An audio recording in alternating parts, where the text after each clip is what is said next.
Constitutional imagination था, उसके पीछे क्या था कि हम अपने संविधान के माध्यम से हिंदुस्तान की संघीय व्यवस्था को मजबूत करेंगे, आर्थिक और सामाजिक ढांचा को मजबूत करेंगे। लेकिन जिस तरह पूंजीवादी व्यवस्था वो लागू कर रहे हैं, इससे तो यही लग रहा है कि पूरे हिंदुस्तान में आर्थिक और सामाजिक स्तर पर ये जो है सो एक आपातकाल की स्थिति।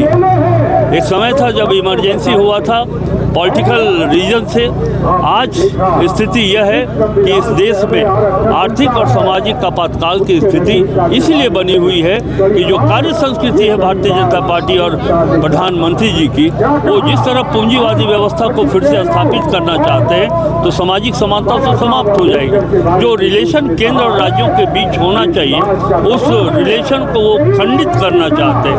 तभी हमने कहा कि इस दोनों फ्रंट पर इमरजेंसी की स्थिति है। सर, आप जीएसटी काउंसिल की बैठक में सर शामिल होने जा रहे हैं, जो ये बकाया है उस मुद्दे को इस विषय को भी उठाया जाएगा।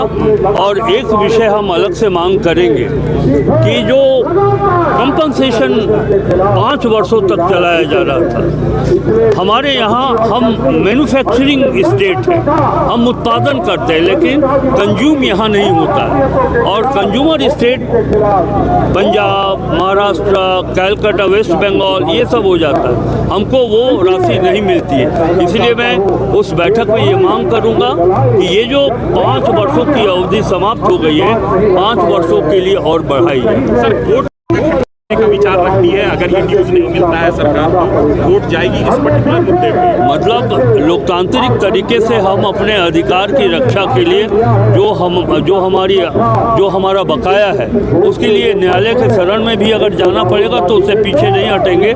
लेकिन एक पॉलिटिकल एथिक्स क्या कहता है कि किसी भी राजनीतिक दल, किसी एक गवर्नमेंट को अगर केंद्र सरकार के खिलाफ कोर्ट का शरण लेना पड़ रहा है तो ये जो पॉलिटिकल सिस्टम है ये उसका फेल्योर है। भारत सरकार और भारतीय जनता पार्टी नीति वाली सरकार की विफलता के कारण हम सबों को कोर्ट जाना पड़े।